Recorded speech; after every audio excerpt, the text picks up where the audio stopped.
네, 안녕하세요. 어, 먼저 시간에 고봉 스님께서 하도 공안을 들으신 것이 무자 하두도 처음에는 참 강한 의지로 무자 하두가 그 모든 산란심과 혼침 어떤 것도 이제 분별 작심이 붙지 않게끔 그런 힘이 있었는데 무자 하두도 그렇고 송장 끌고 다니는 타사 식구도 그렇고 그러다가 이제 만법길 일기 하처 공안을 꿈에서 꾸고서는 꿈을 깨면은 보통 그 중생 식심으로 이제 꿈을 꾼 것은 그것이 꿈 깨면은 달아나 버리는데 이것은 너무나도 간절하게 아주 간절하게 사무치게 아주 처절하게 그 의정을 가지려고 강한 의지를 세웠기 때문에 그 가운데서 호련히 꿈속에서 일기하차 하두가 이제 드러났는데 그것이 꿈을 깼는데도 그대로 하나는 어느 곳으로 돌아가는가 그 의정 힘이 안 흩어지더라는 거예요. 근데 이게 사실 그렇습니다. 법문하는 스님도 항상 그 법문에 젖어가 있으면은 꿈을 꾸도 법문하는 꿈만 꿔요.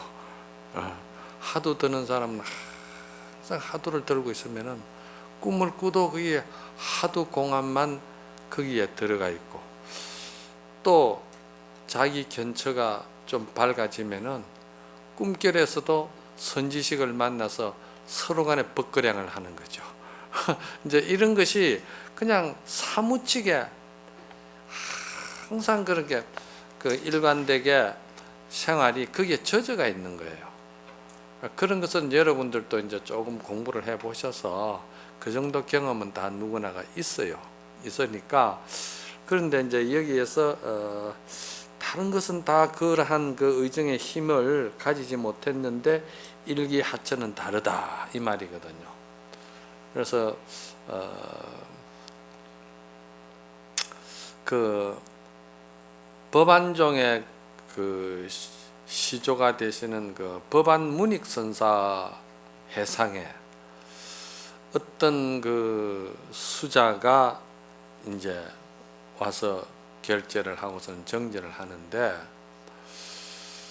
그 수자가 3년이 되는데도 한 번도 조실 스님을 찾아가 가지고 자기 공부 점검을 받지 않는 거예요. 그래서 이 수자가 속에 뭐가 들어앉았는지 뚜껑을 열어봐야 할 거 아니겠어요. 3년 동안 뭘 알고 들어앉아서 가만히 묻지도 않고 앉았는 건지 뭐 지견이 열려서 그렇게 스스로 항상 보림이라는 것은 무슨 깨치고 나서 그 지혜를 잘 관리한다고 보림이 아니고 가나선에서 보림은 그 하도 의정을 잘 관리해 나가는 거예요. 깨지지 않게끔. 그건 이제 보림이라, 그것도 보림이라 하는데, 그래서 이제 살림 뚜껑을 떡 열어보려고 이제 물었어요. 그래서 이제 문익선사께서 그 수자에게 그대는 무슨 하도를 드느냐, 그리고 지금 그대의 살림이 어떤 경지냐고 이제 점검이 들어간 거예요. 그러니까 이 현척 선사, 그 스님이 현척이라는 수자인데, 저는 여기 오기 전에 청봉 스님으로부터 본래 성불되어 있는 그 청정한 자리를 제가 듣고 확실히 믿고, 그리고 지금 거기에 대한 의심이 없기 때문에 따로 제가 하도 공안을 드는 것이 없습니다. 그러는 거요. 그럼 청봉 스님으로부터 무슨 공부 지도를 받았느냐 이래 물었어요. 그랬더니 현측 스님이 하는 말이 병정동자 내구하라고 말씀을 하셨습니다. 그래. 병정은 이제 그게 이제 남쪽을 말하는 것이죠. 이 병자가 오형으로 볼 때는. 그러니까 남쪽은 뭘 표합니까? 남쪽은 불을 표하는 거예요. 이제 오형적으로 볼 때는 남쪽 동자가, 병정 동자가 내구하라. 풀어버리면은 불을 든 동자가 불씨를 구하러 왔구나, 이런 말씀을 하셨다는 거예요. 그러니 햇불을 든 동자가 불씨를 구하러 왔으니까 그게 얼마나 어리석습니까? 그렇죠? 그러니까 이제 여기서 말하는 햇불을 들었다는 것은 본래 우리가 다 부처님 말씀대로 불성이 상청정하고 그 자리가 조금 더 너다 나다 중생심 부처 마음 갈라지는 것도 없이 그대로 본래 다 완벽하고 완전한 부처의 햇불을 지금 밝히고 있다는 것을 갖다가 이야기를 했다는 거예요. 그런데 제가 다시 무슨 불씨를 구하러 하도 공안을 내가 택하려고, 하도 공안을 받으려고 할 일이 뭐 있습니까? 이제 그 말이에요. 그러니까 상당히 이치에 맞는 말이죠. 그렇죠? 그런데 문익선사가 하시는 말씀이, 그래, 내가 일찍이 가만히 앉아있는 너를 볼 때 병든 여우 새끼인 줄을 내가 알았다. 그래서 오늘 점검을 하는 것이다. 그러거든요. 그러니까 3년 동안 열심히 앉았고 참 제대로 했는데 법안스님이 하시는 말씀이 병든 여우 새끼가 그렇게 앉았다는 것을 그렇게 이야기를 한단 말이에요. 그러니까 너무 어이가 없는 거예요. 그러면서 너는 내 해상에 있지 말고 가거라. 그래서 내보내버렸어요. 그런데 이 현측 선사가 그 법안스님 문중에서 쫓겨나면서 길을 걸으면서 끝없이 걷는 거예요. 그러면서 눈물을 흘리고 많이 골몰하는 거예요. 내가 무슨 문제가 있었느냐. 나는 반드시 조사선에 본래 무일물에 본래 성불되어 있는 불성을 갖다가 나는 분명히 관하면서 공부했는데, 청봉 스님께서 그렇게 말씀을 하셨는데 나에게 무슨 문제가 있느냐 이 말이야. 그러면서 계속 그렇게 고민을 했어요. 그래서 계속 이제 그렇게 고민을 하면서 이제 삶을 사는데 그 생각이 안 떠나는 거예요. 700대중을 거느리는 선지식인데 그 선지식이 아주 불성실하게 이유 없이 나를 이래 내몰아치지는 않을 것이다. 나도 그 본래 생명 실상의 자리를 알려고 하는 그런 나의 원이 있는데 어째서 내 종자를 끊을 리가 있느냐, 이러면서 계속 그 연유를 모르겠는 거예요. 그러는데 계속 그 의심을 하다가 그 해결이 안 되는 거예요. 그래서 다시 법안스님을 찾아오는 거예요. 그래가지고 1년이 지나고 2년이 지난 뒤에 찾아와가지고, 스님, 제가 무슨 문제가 있고 저에게 무슨 잘못이 있었고 공부에 무엇이 그릇되었기에 저를 병든 여우 새끼라 하셨습니까? 일러주십시오. 그러는 거예요. 그러니까 법안쌤이 하시는 말씀이 물어라. 너가 가장 힘들고 괴롭고 간절하게 알고 싶은 그 강한 의지의 궁극 초점이 뭐냐? 물어라. 그러는 거예요. 그러니까 이게 우리가 다 지금 하고 있는 의지고 우리가 지금 다 겪는 심정입니다. 그러니까 이게 이제 현측 선사가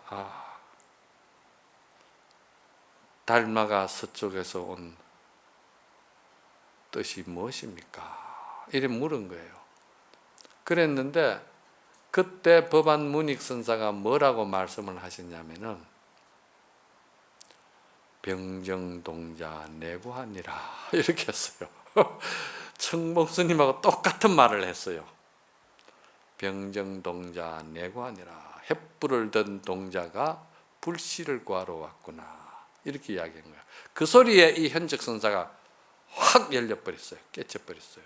이 이야기를 왜 제가 하느냐 하면은 가나서는 반드시 그 의정이 생명인데 의정 없이 앉아서 세월을 보내는 거는 그거는 무기에 빠진 거라 이 말이에요. 그건 가나선이 아니에요. 그냥 우리가 긍정적인 생각을 가진다든지 좋은 또 어떤 그런 선의적인 생각으로 항상 이렇게 밝게 생각하는 그런 명상법도 그것도 다 의미가 있고 이제 수행에 우리가 다 조도가 되는데 가나서는 그렇지 않아요. 가나서는 반드시 의정이 걸려야 되는 거예요. 그 의정에 이어서는 무엇이 의정이었겠습니까? 내가 무엇을 잘못했길래 무엇이 문제였느냐. 하두라는 것은 꼭 어떤 공안을 만들어서 그 공안에 대한 의심하기 위한 의심으로 타성에 젖으면 안 되는 거예요. 여기서 제가 말하는 것은 분명히 하두가 됐든 하두가 되지 않았든 강한 의정이 거기에 스스로 그냥 자기 하두 의정이 걸려버려야 되는 거예요. 자기 내면에 알고자 하는. 그게 이제 진의정이고 그게 참의심이에요. 우리가 이렇게 한번 생각해 보세요. 조선시대에 허주라는 스님이 계셨거든. 아주 유명한 분이지. 허주 스님이 논뚝길을 지나가는데 가을판에 허수아비가 옷을 다 입었는데 그 옷이 허주 스님이 입은 옷보다 훨씬 좋다 이 말이야. 요즘으로 말하면 완전 유행에 맞는 신형의 옷이 참 볼 권리가 있더라 이 말이야. 그러니까 허주 스님이 지나가다가 그 옷을 딱 보고서는 저기 옷을 저렇게 잘 입어가 되나? 저건 내가 입어야 되겠다. 그래서 허주 스님이 논에 들어가 가지고 그 옷을 벗겨가지고 허주 스님이 딱 입고 그 논에서 나왔거든.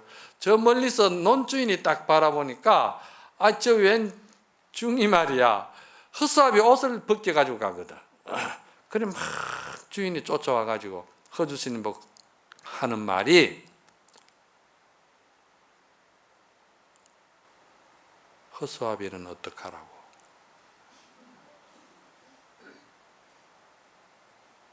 허수아비는 어떡하라고? 그 농부가 딱 그렇게 하는 거예요. 그렇지 않습니까? 허수아비가 그 목적이 뭡니까? 그 옷을 입고 있어야 날짐승이 못 날아드는 거예요. 그냥 거기 십자가로 되어 있으면 거기에 날짐승이 와서 앉아가 있지. 쉬어가는 자리지. 그렇잖아요? 그러니까 농부가 허수아비는 어떡하라고 그러는 거예요. 그 소리에 허주 스님이 딱 걸려버린 거예요.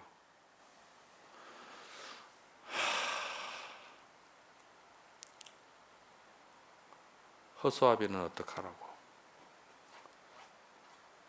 그 말에 그냥 말문이 탁 막혀버린 거예요. 무슨 말을 해야 되는데 자기 소리가 안 나오는 거예요. 허수아비는 어떡하라고. 왜 자기 소리가 안 나왔을까? 잘 한번 생각해 보세요. 왜 자기 소리가 못 나오는지. 굉장히 중요한 거예요. 여러분들 같으면 자기 소리가 분명히 뭐 중생식심으로 이런저런 소리가 많이 나오게 돼 있어요. 여기서도 지금 막 쏟아지게 돼 있어요. 그 뭐 이론적으로 논리적으로 뭐 분별하는 마음 생각으로 이렇게 해서, 그런데 그까지 그 대답을 못 하겠습니까? 그러면은 그거는 죽은 소리야 전부 다. 그런데 이 허주 스님이 그런 소리 분별식심으로 할 줄 몰라서 그런 게 아니다 이 말이야. 그냥 딱 막혀버린 거야. 허수아비는 어떡하라고. 그런데 허주 스님이 그것이 하도가 된 거예요. 허수아비는 어떡하라고. 그리고 뭘 말을 나와야 되는데 그 말이 그냥 캄캄하게 안 나오는 거예요. 완전히 그냥 막혀버려 끊겨버린 거예요. 그게 이제 언어 도단이고 심행처멸이고 분별식심이 다 끊어지는, 그게 이제 가나선에서 말하는 의정산매입니다. 그게 사람이 바보처럼 돼버린 거예요. 여기서도 그랬잖아요. 밥을 먹어도 먹은 줄 모르겠고 동서를 가리지도 못하겠고. 그거 왜 모르겠어요? 꽉 막히는 거예요. 허수아비는 어떡하라고. 왜 말을 못했냐 이 말이야. 그런데 깨치고 나니까 스님이 법상에 올라가셔가지고 법문을 하시는데, 어려운 법문을 아니하고 딱 한마디만 하고 내려오시는데, 뱀이 허물 벗는 도리를 알겠는가, 그렇게 하고 주장자 한번 치고 내려온 거예요. 뱀이 허물 벗는 도리를 아는가. 이게 이제 대단히 자기 살림살이를 완전히 드러낸 것이죠. 뱀이 허물 벗는 도리를 아는가. 그러니까 이게 가나선이라는 것은 1700공안 자체가 중요한 것이 아니고, 그렇잖아요. 허수아비는 어떡하라고. 거기에 걸려버린 거예요. 그 걸린데도 그게 엄청난 공안이 되어버린 거예요. 그러면 임재스님 같은 분은 뭘 알아가지고 항백스님에게 인가받았습니까? 그렇지 않거든요. 임재스님도 항백스님 문화에 들어가가지고 3년을 아주 그 절구통 수자처럼 꼼짝없이 3년을 잘 앉았다거든. 그런데 목주 스님이 딱 바라보니까 저기 쓸만한 물건은 쓸만한 물건인데 저걸 뭘 뚜껑을 열어줘야 되겠는데 저걸 어떡하나. 그래서 목주 스님은 대단히 그 지안이 밝고, 목주 스님이요 대단하신 분입니다. 그 운문 스님의 그 눈을 열어준 스님이에요. 운문종의 시조 그 운문 스님을, 운문 스님이 목주 스님을 찾아갔을 때 대문을 두드렸거든. 대문을 두드리니까 처음에는 목주 스님이 문을 턱 열어줘서 어떻게 왔느냐 하니까 불법 대의를 물으러 왔습니다 하고 딱 들어서니까 운문 스님이 그 목주 스님이 대문을 팍 닫아버렸거든. 굉장한 법문이죠. 엄청난 법문이죠. 이 목주 스님이 대문을 확 닫아버린 거는 설암 스님이 고봉 스님에게 쓴 법이나 똑같습니다. 그래서 다음에 이제 또 운문 스님이 찾아가서 이번에는 이제 문 닫기 전에 내가 먼저 들어가야 되겠다. 그래가지고 두드리니까 목주 스님이 또 나오잖아요. 문을 여는데 발부터 먼저 잡아 넣어버린 거예요. 이제는 뭐 물러서지 않겠다.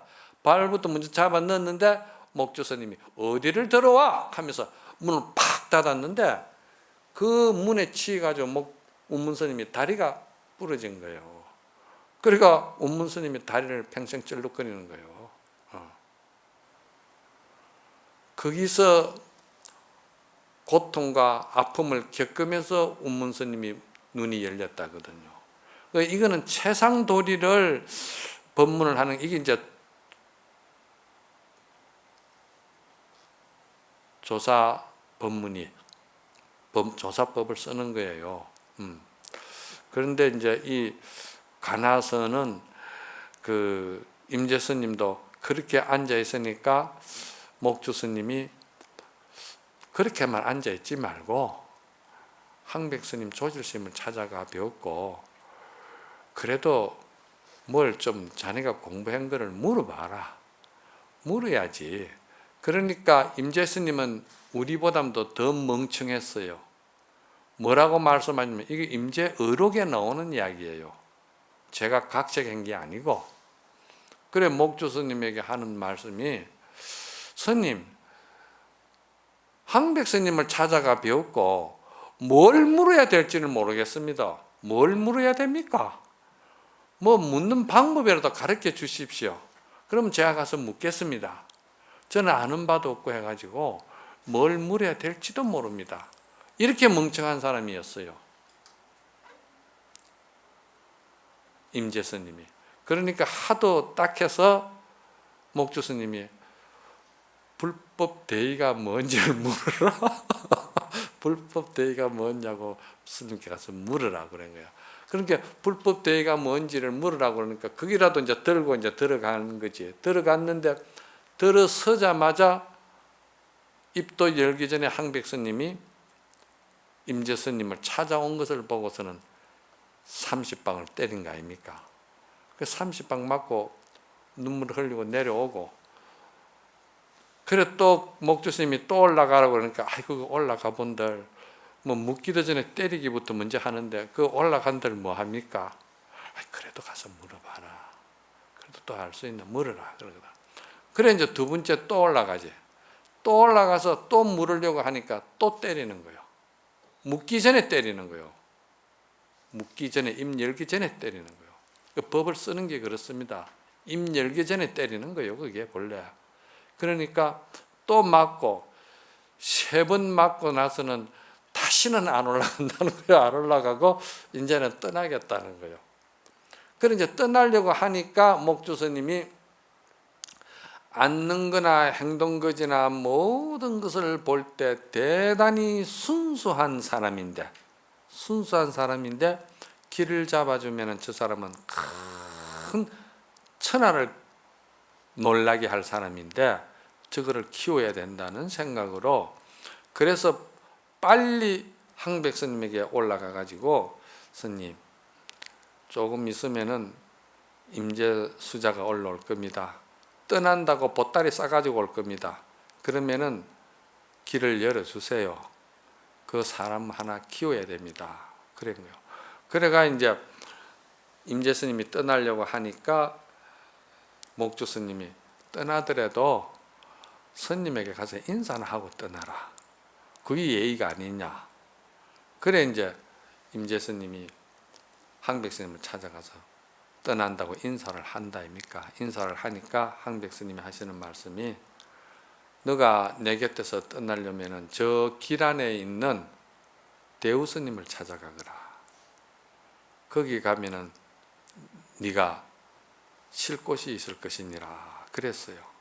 그래 이제 사람 하나 키우는데도 그렇게 참 우리가 관리를 잘 해야 되는 거요. 하도 하나 던져주나 안 놓고 저기 뭐 하도 하는지 안 하는지 뭐 관심이 있고 전혀 그래 가지고는 그게 인재가 나는 게 아니에요.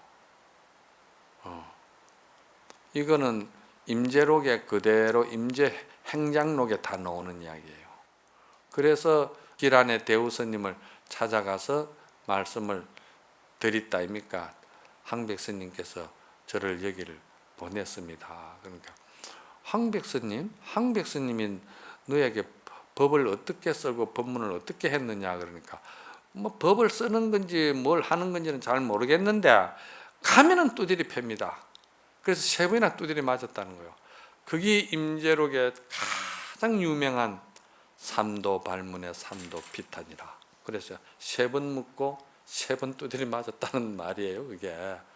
그래가지고 제가 그랬는데 제 무슨 잘못이 제가 어디에 있는지 모르겠습니다. 그랬거든. 그러니까 제가 말씀드리고자 하는 요지는 여기에 있습니다. 임재 스님도 전혀 의정이 없었다는 것이지. 그냥 앉아 있었던 거야. 현직 스님과 똑같은 거예요. 그런데 항백 스님으로부터 방망이를 맞고 나서부터 나에게 무슨 문제가 있었는가? 내가 왜 맞았는가? 도대체 무엇 때문에 여기에 진의가 뭐냐? 이렇게 이제 알 수가 없잖아요. 그래서 막힌 거예요. 왜 맞아야 되며? 맞아도 맞는 이유를 알아야 되겠는데 그것도 모른다 이 말이야. 그러니까 그래서 그 생각을 계속하고 대우 스님을 찾아왔거든요. 그 상당히 먼 길을. 그게 이제 걸린 거예요. 그게 힘이 된 거예요. 그래서 대우 스님을 보자마자 대우 스님이 하시는 말씀이, 야 이놈아, 항백 스님이 너 하나 열어주기 위해서 아주 노심초사하게 자비스럽게 너에게 그렇게까지 자비를 베풀었는데 그걸 이놈아 여기 와서 그 상처받대 오줌 누는 소리를 하고 있냐, 이 말을 하는 거예요. 그 소리에 임재 스님이 깨쳐버렸잖아요.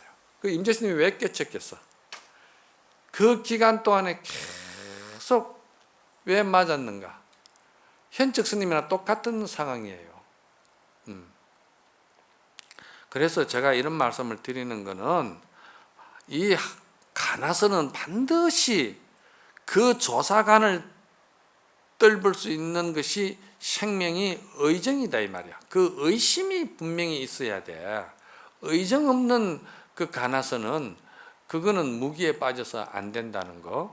그거를 이제 여러분들에게 말씀을 드리려고 이제 제가 비유를 자꾸 많이 말씀을 드렸어요.